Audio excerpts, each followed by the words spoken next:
초대교회로 돌아가자, 초대교회의 영성을 회복하자, 뭐 이런 말을 참 많이 합니다. 왜 그러는 걸까요? 왜 초대교회로 돌아가자고 하는 걸까요? 왜 그것을 회복하자고 하는 걸까요?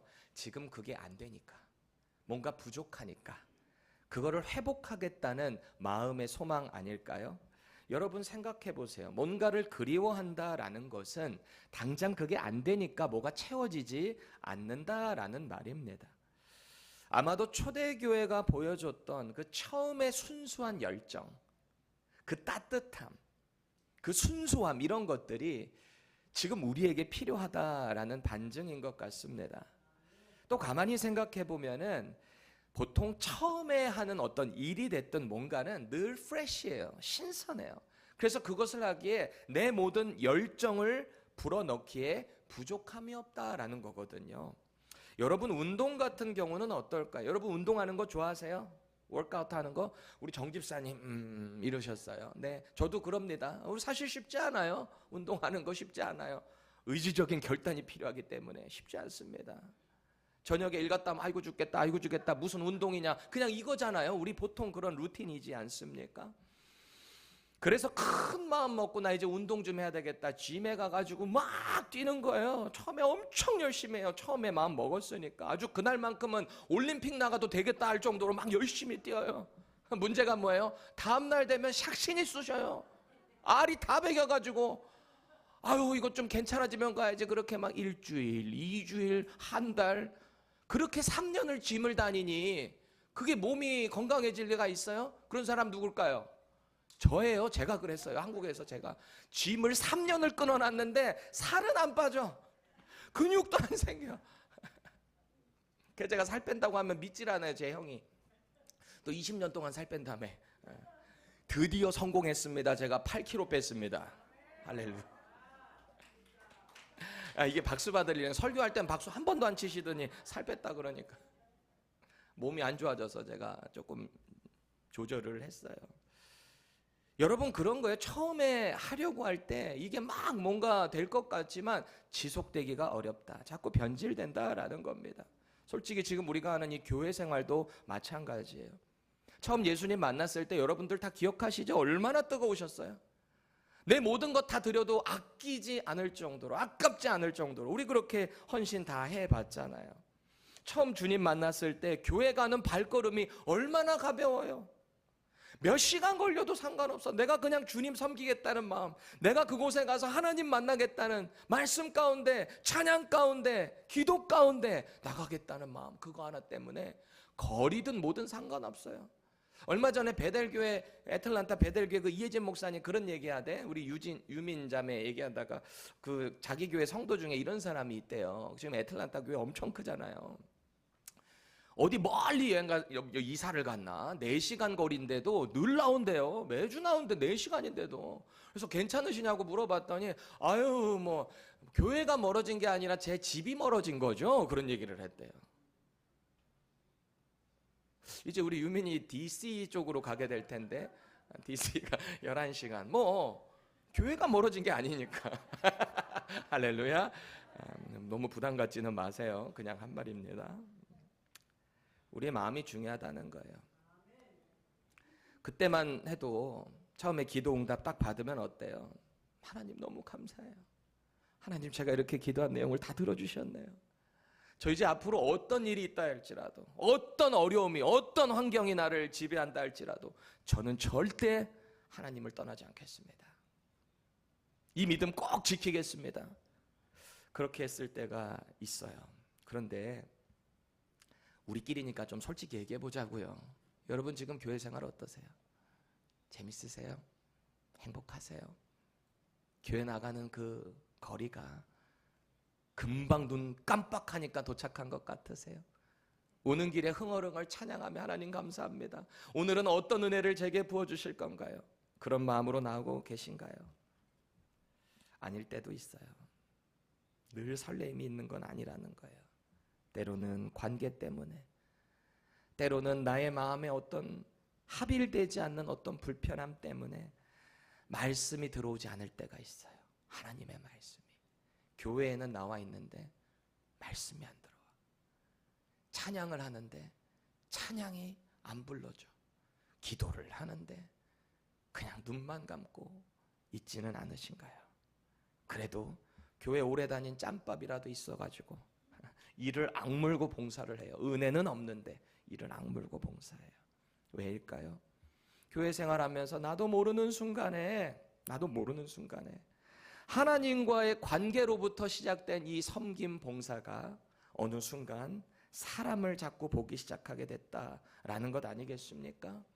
사람과의 관계에서 이거를 하다 보니까 하나님과의 관계가 여기서 단절된 줄도 모르고 거기서부터 은혜가 쏟아져 내려와야 이 봉사도 섬김도 우리의 교제도 기쁜데 말이죠.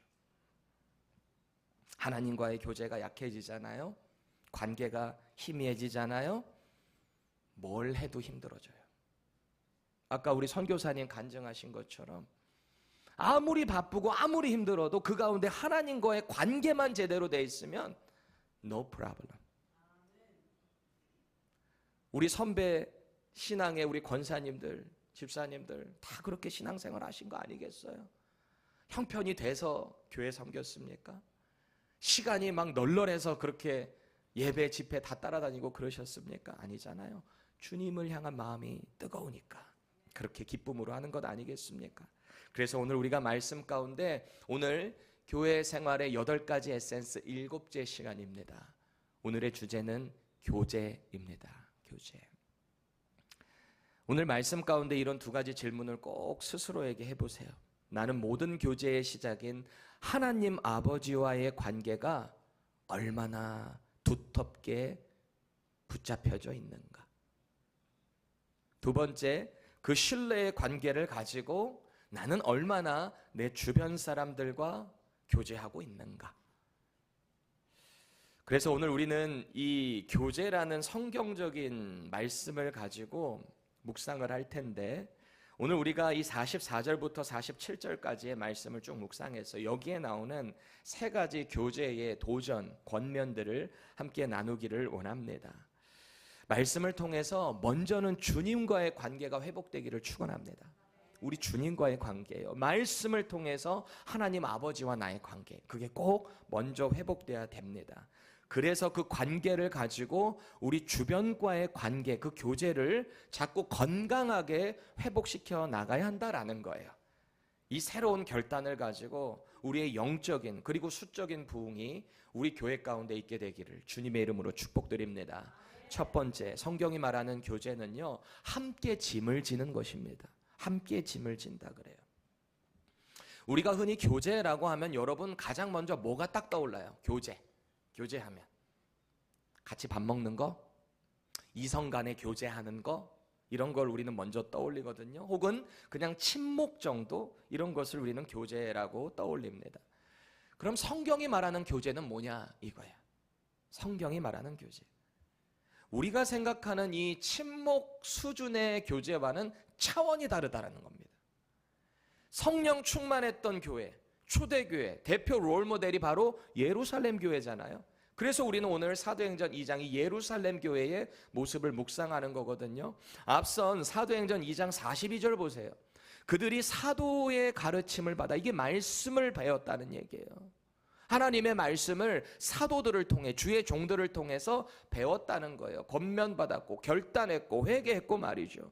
그리고 나서 어떤 행동들을 했는가 보니까 서로 교제했다라고 합니다.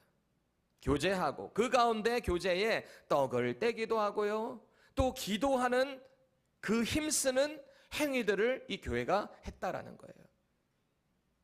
교제라는 것이 단순히 사람과 사람이 만나는 것뿐만이 아니라 지금 영적으로도 우리가 하나님과 교제를 하고 있는 거예요. 그래서 여러분, 교제라고 하는 것은 예배의 범주 안으로 다 들어가는 거예요. 예배도 엄밀히 따지면 우리가 교제하는 거예요. 하나님과 교제하는 거예요. 말씀을 통해서 우리가 말씀 뒤에 같이 식사하는 것도 교제일 뿐만 아니라 오늘 들은 말씀을 가지고 목장 모임에 가셔서 그 주제를 나누는 것도 영적인 교제를 하는 것이다 라는 거예요. 단순히 친목 모임이 아니다라는 거거든요. 자, 여기 42절에 보니까 서로 교제했다라고 했습니다. 교제하다라고 하는 헬라어 단어 여러분 많이 들어봤을 거예요. 코이노니아라고 하는 단어예요. 이 뜻을 한번 보세요. 동료의식, 상호교류, 인터랙션이 있는 거예요. 하나님과도 인터랙션, 사람과 교회 가운데서도 인터랙션이 있어요. 또 펠로십, 사귐이 있어요. 커뮤니티, 공동체, 이게 바로 코이노니아라는 것입니다. 그리고 나서 오늘 자연스럽게 본문이 연결되고 있는 거거든요. 44절, 45절 우리 같이 한번 읽어보겠습니다. 시작. 믿는 사람이 다 함께 있어 모든 물건을 서로 통용하고 또 재산과 소유를 팔아 각 사람의 필요를 따라 나눠주며. 아멘. 아멘. 여기 보니까 이 코이노니아가 실제적으로 이들 가운데 어떻게 이루어졌는가, 그런 액티비티, 어떤 그런 모습, 현상이 우리에게 보여지는 거죠. 여러분, 초대교회 안에서는, 이 예루살렘 교회 안에서 누가 힘든지, 누가 지금 고통스러워하는지 이거를 서로 잘 알고 있었다는 거예요. 누가 이 공동체 안에서 경제적으로 어려운지, 도움이 필요한지 그것을 잘 알고 있었다라고 합니다. 아유 저거 얼마나 힘들어, 얼마나 힘들까, 이 말로만 끝나는 게 아니라 실제적인 액션을 했다라는 거예요. 내가 할 수 있는 최선을 다해서 내 물질로 섬기고 같이 하나가 됐다라는 겁니다. 오죽하면 자기의 전 재산을 팔아서 사도들의 발 앞에 놨대요. 왜요? 그거 가지고 교회 사역하라고. 이 사람들 왜 이렇게 한 걸까요? 광신도가 된 걸까요? 왜 이렇게 한 걸까요? 성경에 보니까 이거 다 자발적으로 한 거거든요. 누가 시킨 거 아니에요. 사이비 교주가 시킨 것도 아니에요. 근데 왜 이렇게 했을까요? 말씀이 선포됐어요. 사도들의 가르침을 받았어요. 성령이 충만해지니까 서로의 필요가 보여지기 시작했다는 거예요. 사랑의 시작이 서로의 필요를 채워주는 것으로부터 시작되는 거 아니겠습니까? 바울이요, 갈라디아 교회를 향해서도 이런 도전을 합니다. 갈라디아서 6장 2절인데요. 너희가 짐을 서로 지라, 그리하여 그리스도의 법을 성취하라, 이런 말을 해요. 여러분, 예루살렘 교회가 성령 충만해서 서로의 필요를 채워줬다라고 그랬죠? 똑같아요. 바울이 복음을 선포하고 복음으로 세워진 그 교회들마다 동일하게, 그리고 저와 여러분 지금 이 현대 교회도 동일하게 도전받고 있는 겁니다. 교제의 원리는 똑같다는 거예요. 성경적인 교제는 함께 먹고 마시고 즐기는 데만 있는 게 아니라는 거예요. 뭐래요? 서로의 짐을 대신 지어줘라. 서로의 짐을. 우리는 때때로 같은 교회를 다니면서도 저 사람이 지금 무슨 상황에 처했는지 모를 때가 많습니다. 저 사람이 왜 삶에서 무너졌는지, 누가 외로워하는지, 누가 경제적으로 힘든지 모르고 지나갈 때가 많아요. 물론 당사자가 나누지를 않는데 그걸 어떻게 알아요? 그렇죠? 그럼에도 불구하고 힘든 사람에게 작은 것부터, 문자 하나, 연락 하나, 이런 것부터 시작되는 거 아니겠어요? 우리 교회 공동체 가운데 누가 지체가 아프면 그 지체 아픈 사람에게 먼저 연락하거나 죽 같은 거 끓여주거나, 여러분 우리가 작은 거 할 수 있는 거 있잖아요. 어려운 가정을 실제로 도와줄 수도 있는 겁니다. 제가 전에 섬기던 교회에서 세 가족을 담당하는데요, 이분이 처음에는 교회를 한 4, 5개월 정도 정말 열심히 나와요. 한 60대 초반 된 자매님이셨습니다. 교회를 열심히 나오세요. 그런데 이제 목장으로 인계가 되고 그 목장에서 신앙생활을 조금 하다가 어느 날부터 교회를 안 나오기 시작합니다. 정말 주님의 사랑으로 새가족의 프로그램 자체에서도 최선을 다해서 그분에게 사랑을 베풀고 관심을 기울이고 그래서 정착한 자매인데 교회를 안 나오니까 어떡하겠어요. 어느 날 기도를 하는데 이 자매에게 오늘 좀 연락을 해봐야 되겠다. 그래서 제가 전화를 드렸습니다. 드렸는데 이 자매님이 갑자기 어머나 이게 누구예요? 이러면서 깜짝 놀라요. 왜 그런가 얘기를 들어보니까 이분이 오늘 아침에 이 새가족 담당을 하셨던 민두식 목사님이 전화를 주면 내가 이 교회 다시 나간다, 이런 마음을 가졌었다는 거예요. 근데 그 기도가 끝난 지 얼마 안 돼서 제가 전화를 했다는 거예요. 그분 막 온몸에 너무 전율이 돋는다는 거예요. 그 얘기를 듣는데 저도 전율이 돋아요. 내가 그 정도 사람인가? 나 그냥 전화한 건데. 그 자매도 놀래고 저도 놀래고. 여러분, 이 사람과의 교제가 제가 그때 깨달은 거야. 이거는 프로그램으로 되는 게 아니구나. 우리는 영적인 존재이기에 우리의 영을 주관하시는 그 성령님이 같은 마음으로 이 마음을 주셨을 때 그저 순종하면 이 가운데 하나님이 일을 하시겠구나 라는 마음을 받았습니다. 여러분, 누군가가 나를 기억해 주고 나를 기도해 줄 때 여러분 마음이 어떠세요? 어떠세요? 여러분, 제가 여러분들의 그 기도 제목을 가지고 매일 여기서 기도하는 거 아세요? 여러분이 목장의 기도 제목 안 내도 제가 여러분들을 일일이 기억하면서 기도하는 거 아세요? 그러니까 저를 도와주시려면 목장의 기도 제목들 좀 디테일하게 넣어주세요. 그럼 제가 기도하기 더 좋잖아요. 저는 여러분들과 계속 이런 영적인 교제를 하고 있단 말이에요. 여러분들은요? 여러분들은 저를 위해 기도해주고 계신가요? 교회 공동체가 자꾸 이런 영적인 교제가 함께 이루어져야 함을 우리는 꼭 기억해야 합니다.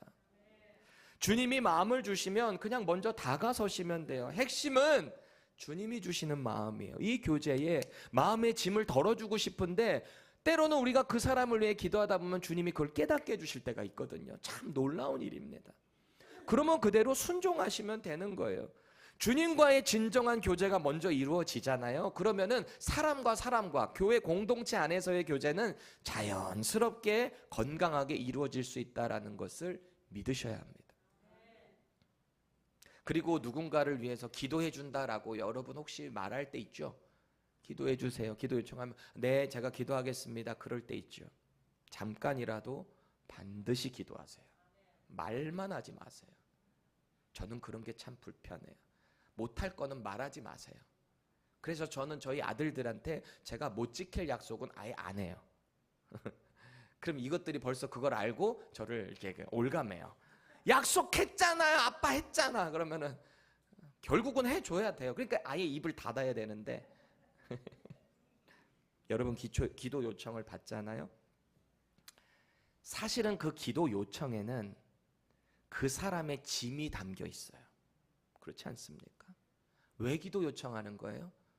내가 이거를 감당하기 어려우니 코이노니아, 동료 의식을 가지고 같이 이것을 덜어주세요 라는 요청 아니겠습니까? 많은 선교사님들이 기도 요청을 할 때 그것을 실제로 기도를 해야 돼요. 네, 기도하겠습니다 라고 하잖아요. 여러분의 기억력을 믿지 마세요. 까먹어요. 받으면 바로 기도하세요. 그 자리에서 짧더라도. 그래서 저는 기도 요청을 받으면 가급적이면 네, 기도하겠습니다 라고 하지 않고 그 자리에서 바로 기도해요. 그 제목 가지고 짧게라도. 그리고 답장을 기도했습니다 라고 보냅니다. 여러분들도 이 팁을 받아가시면 좋겠어요. 같이 기도를 하면서 영적인 교제가 이루어져야 한다는 거예요. 우리가 중보기도 이런 얘기 많이 하죠. 사실은 성경적으로 보면 우리는 중보기도의 자격이 없는 사람들이에요. 히브리 기자가 그래요. 중보기도에 중보할 수 있는 유일한 한 분 누구시죠? 우리를 위해 십자가에서 대속하신 예수 그리스도 한 분이세요. 그분이 우리를 위해 대신 죽으신 중보해 주신 오직 우리의 왕이시고 주인이시죠. 그럼 우리는 어떤 중보기도를 하는 거예요? 사실은 중보자적인 기도를 하는 거죠. 우리도 역시 예수 그리스도의 이름으로 이 사람의 문제, 이 사람의 짐 이런 것들을 대신 기도를 하는 거죠. 모세도 중보자적인 기도를 하나님께 이스라엘을 위해서 한 거잖아요. 그렇죠. 여러분들을 정말 도전합니다. 받았으면 바로 해주셔야 돼요.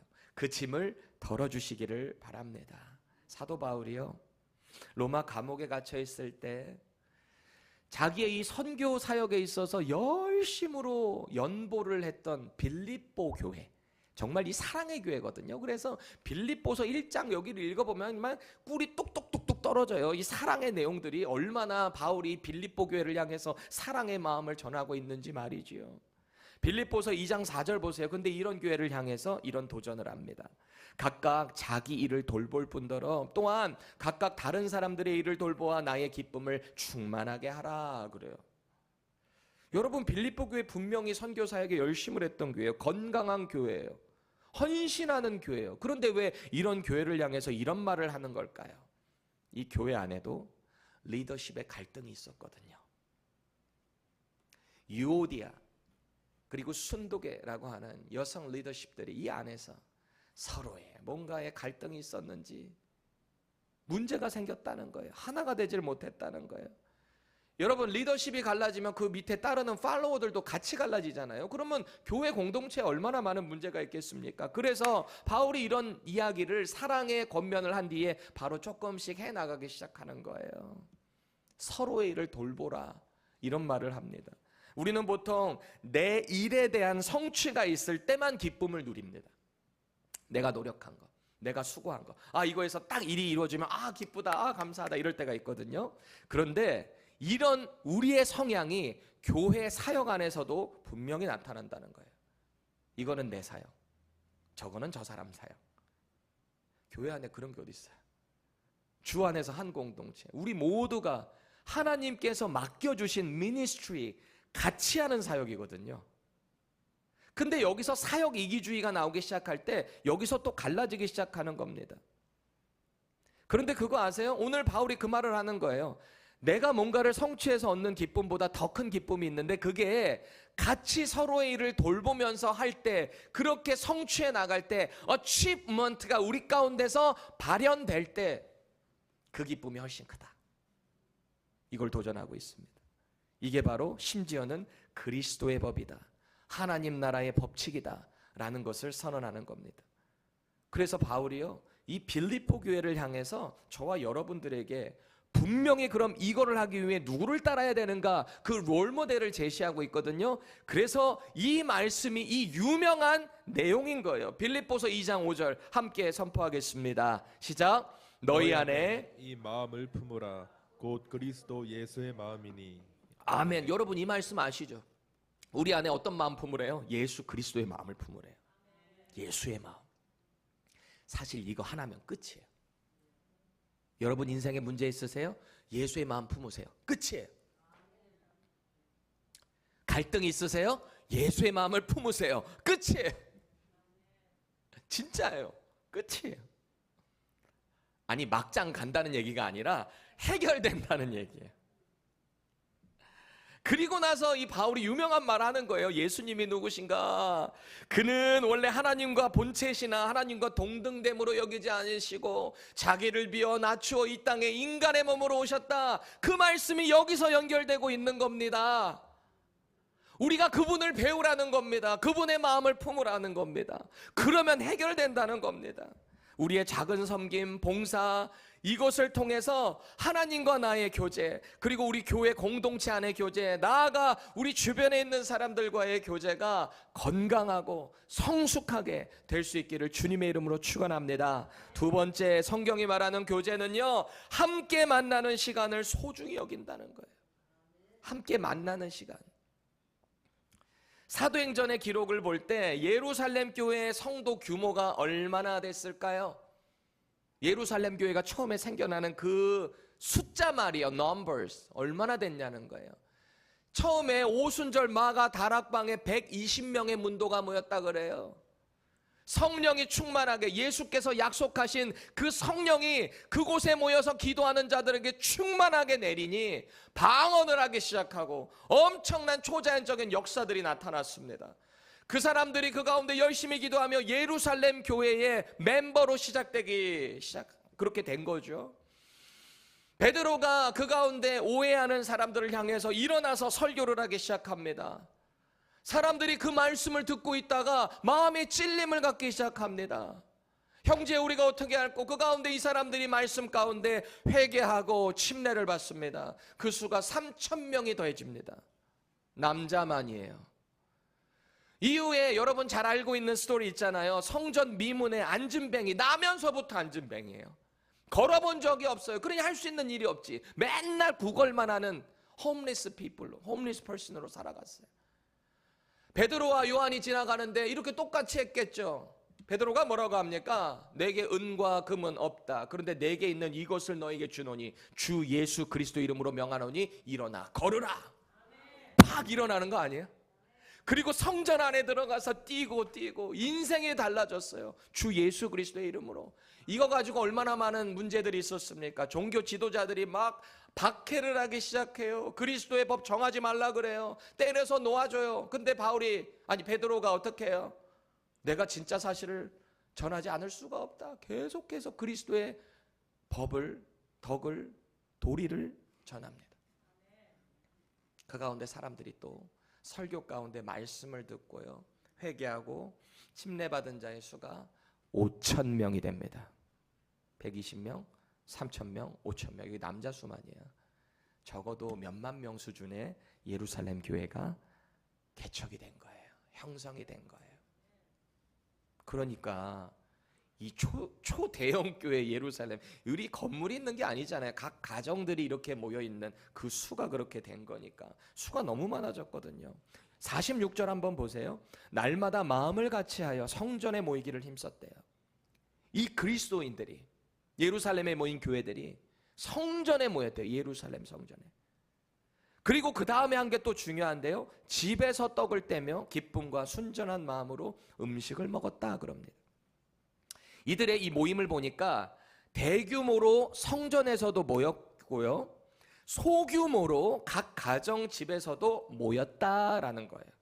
이게 이 초대 예루살렘 교회, 성령 충만했던 교회의 모습이었다라는 거거든요. 얼마나 자주 모였대요? 오늘 본문에 보니까 every day, 매일. 이 사람들 아무 목적 없이 그렇게 만난 걸까요? 아니에요.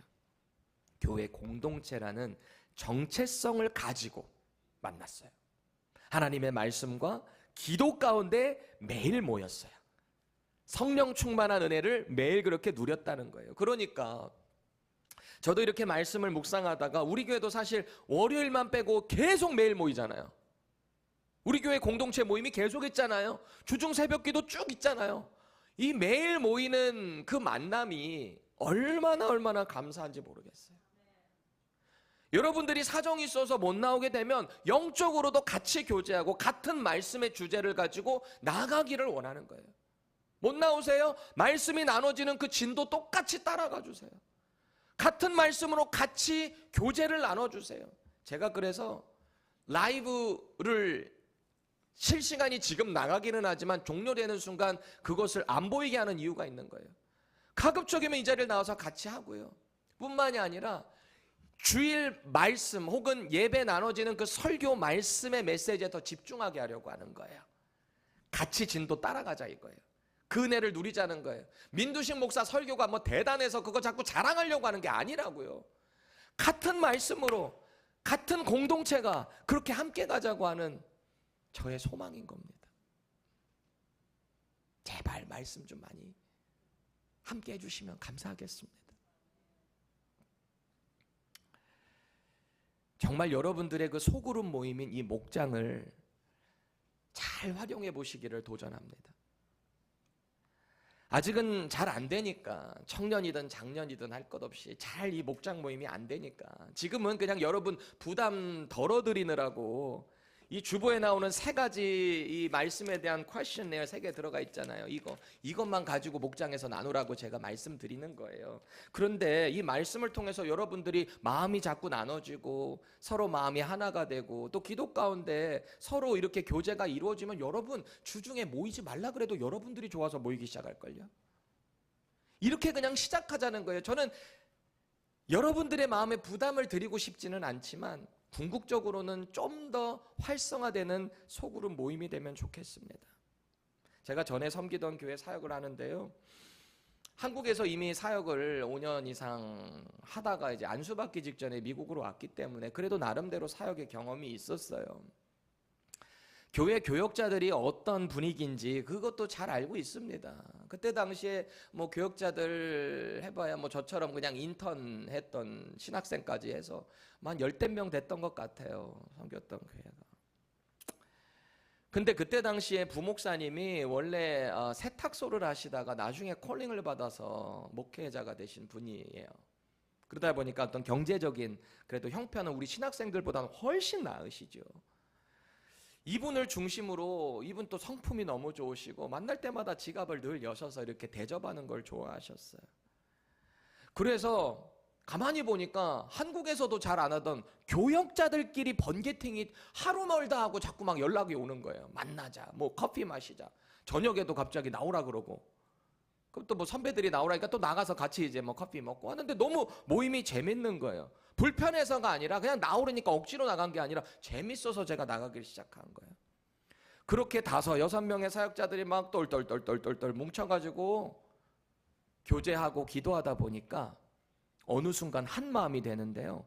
그때 당시에 우리 교역자 기도회 미팅이 없었어요. 교역자 모임이 없었어요. 교회가 그래도 사이즈가 있는 교회인데 교역자 미팅이 없었단 말이에요. 좀 신기하다라는 생각이 있었던 차에 분위기가 너무 좋으니까 우리끼리 모여서 같이 기도회 합시다. 주일에 필요한 사역들 같이 여기서 나눕시다.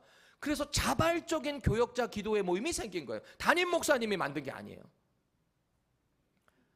기도회하고 토요일 날 새벽 기도 끝나고 기도회하고 사역 나눔하고 서로 의견 나누고 끝나면 또 커피 마시러 가고 막 족구도 하고 축구도 하고 배드민턴도 치고 너무너무 재밌는 거예요. 막 하나가 되니까 교제가 이루어지니까.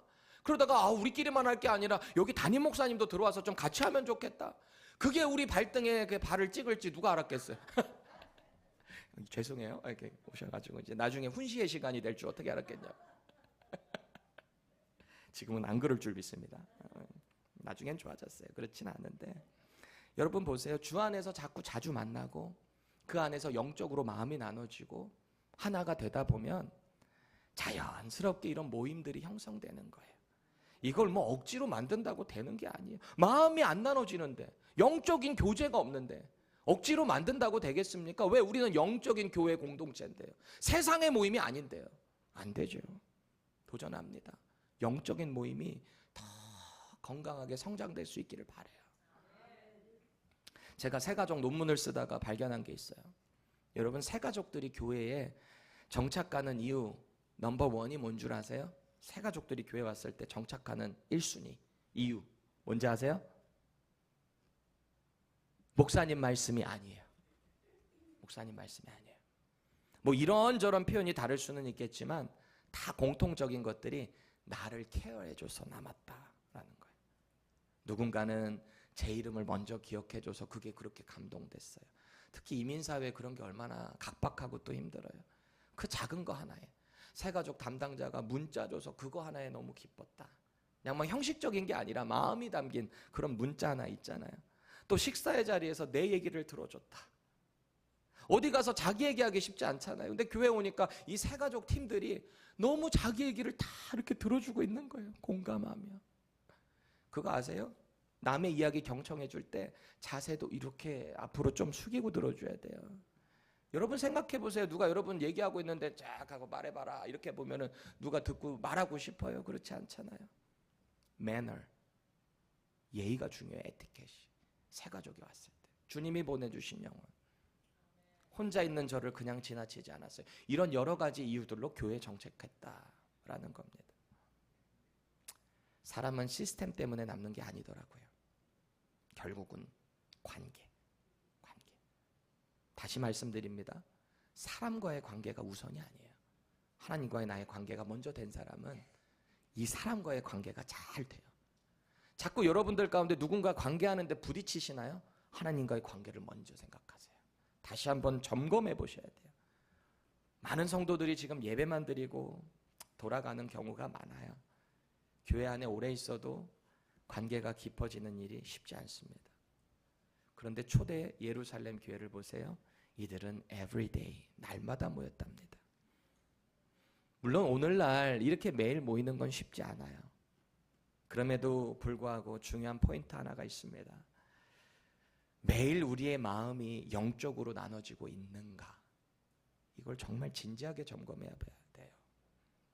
세 번째, 교회 안에서 성경적인 교제는 지역사회 전도로 자연스럽게 연결돼요. 여러분 우리 교회 웹사이트 들어가 보셨어요? 혹시 안 들어가 본 분 계세요? 우리 교회 웹사이트? 들었다간 또 목사님 잔소리할 것 같아서 안 드는 분이 있는 것 같은데 오늘 끝나면 꼭 들어가 보세요. 혹시 안 들어가 보신 분들. 그냥 한국말로 구글에다 쳐도 됩니다. 펜사콜라 침례교회만 쳐도 나옵니다. 여러분 그거 아세요? 미디어 시대예요. 이 사역을 통해서 지금 많은 분들이 우리 교회 찾아오는 거예요. 여러분, 이 지역에 있는 한국 사람들이 우리 교회 나오는 게 아니에요. 보세요. 미디어, 구글, 유튜브 이런 거 보고 나오는 분들이 더 많아요. 한번 들어가서 보시고 기도하는 마음으로 보세요. 우리 교회 웹사이트 첫 페이지 열자마자 딱 뜨는 성경 구절이 있습니다. 그게 뭔지 아세요? 바로 오늘 본문 나오는 사도행전 2장 46, 47절이에요. 앞서 46절 말씀드렸죠. 예루살렘 교회가 보여준 이 행동을 보세요. 그야말로 교회 공동체가 지금도 유지하고 있는 교회의 모임인 거예요. 왜 그럴까요? 떡을 뗐다라는 말은 예수님께서 명령하신 그 주의 만찬, 그 은혜 안에서 주의 그 명령을 따라서 했다는 거예요. 교회 공동체 가운데 이런 일들이 있었다는 거예요. 예배했다는 거죠. 그 예배를 통해서 얼마나 순수한 마음을 가지고 음식을 나눴던지요. 서로 한 마음이 돼서 말씀 안에서 하나 된 마음. 순수한 마음이에요. 저는 이 단어가 참 좋아요. 순전한 마음, 순전하다. Pure heart, pure heart in Christ. 뭔가의 동기가 없는 거예요. 그저 이 모임에 주의 은혜가 부어지고 이 가운데 서로의 필요가 보여지고 그 안에서 하나님이 찬양되어지고 말이죠. 그리고 나서 오늘 47절이 연결되는 건데요. 함께 읽겠습니다. 시작. 하나님을 찬미하며 또 온 백성에게 칭송을 받으니 주께서 구원받는 사람을 날마다 더하게 하시니라. 아멘. 저는 이 말씀을 너무 사랑합니다. 저의 목회 철학입니다. 제 목회 철학이에요. 하나님을 찬미하며 예배했다는 거죠. 온 백성들에게 칭송을 받았다고 합니다. 덕이 됐다는 얘기예요. 칭찬받았다는 얘기예요.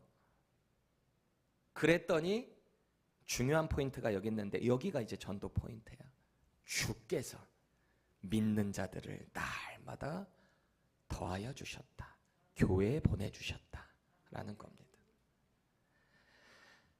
온 백성들에게 칭송을 받았다라고 하는 이 칭송이라는 이 헬라어 단어가 우리 바로 예배팀의 이름인 카리스입니다. 헬라어 단어 카리스.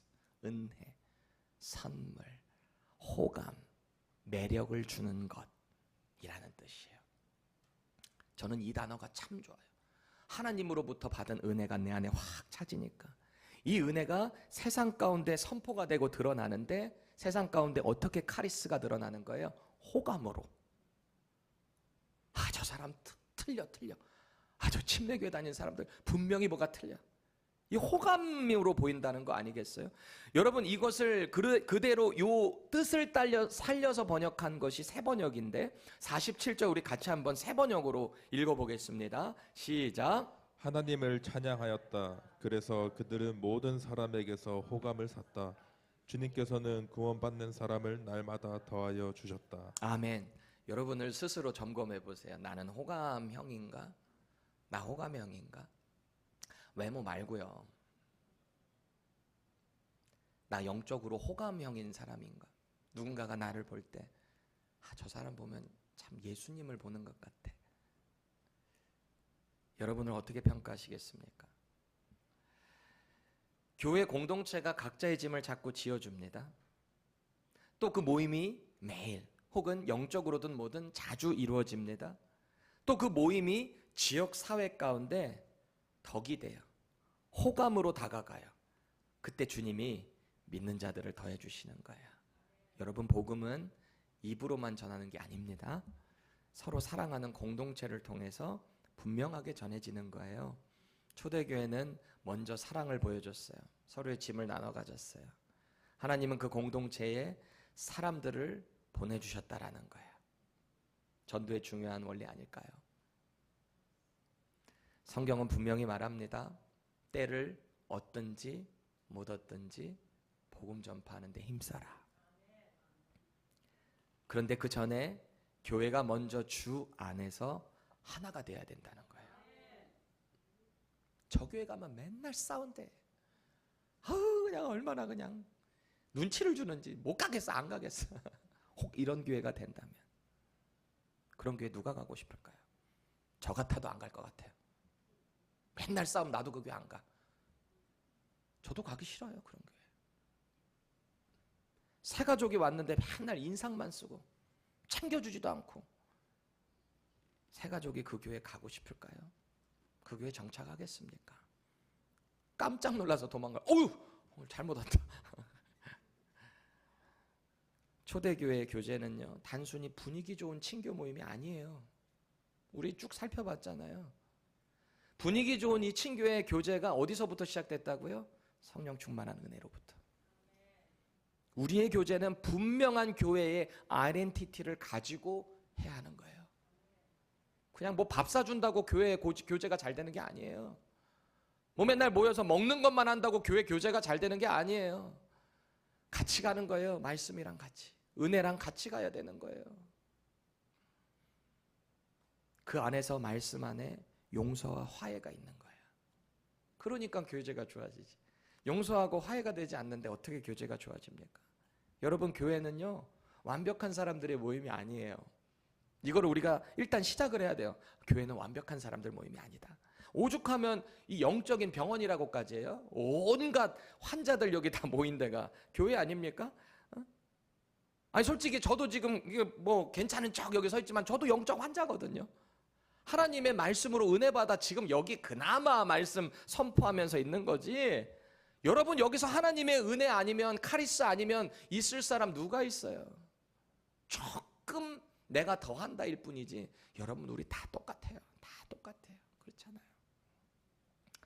바울이 로마 감옥에서요, 말씀을 자기가 든든히 세운 그 에베소 교회, 거의 3년 동안 여기 머물렀거든요.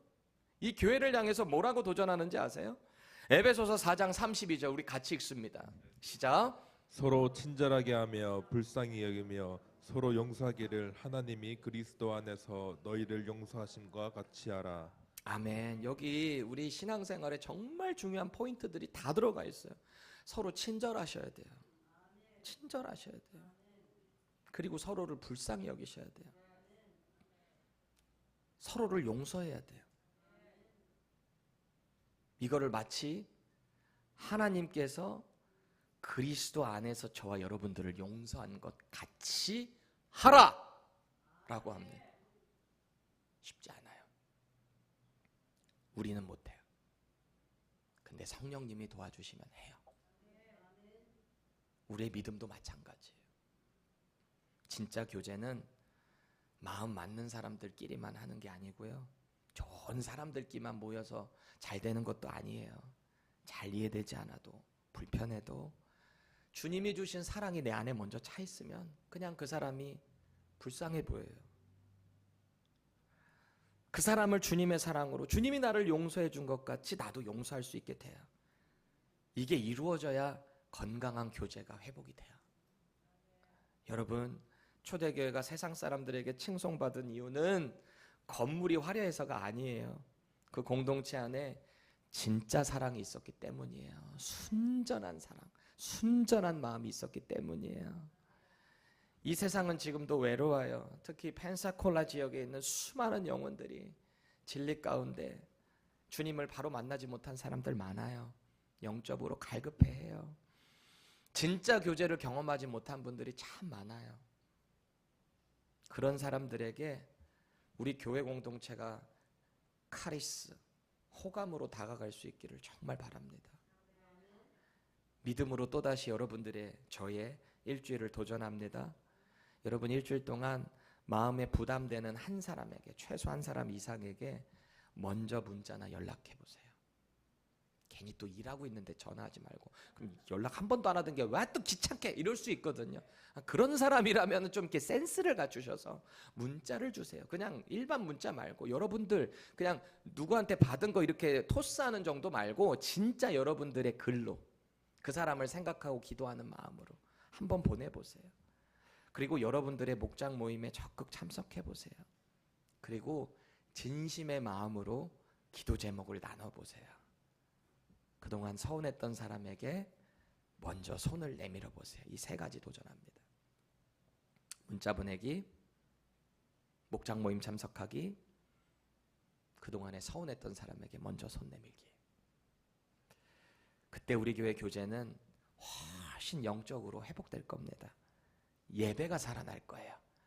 교제를 통해 우리 영적인 예배도 살고요. 우리의 육신적인 이 교회 공동체의 친목 모임도 자연스럽게 살아납니다. 그때 우리 교회가 이 지역을, 세상을 변화시키게 될 것입니다.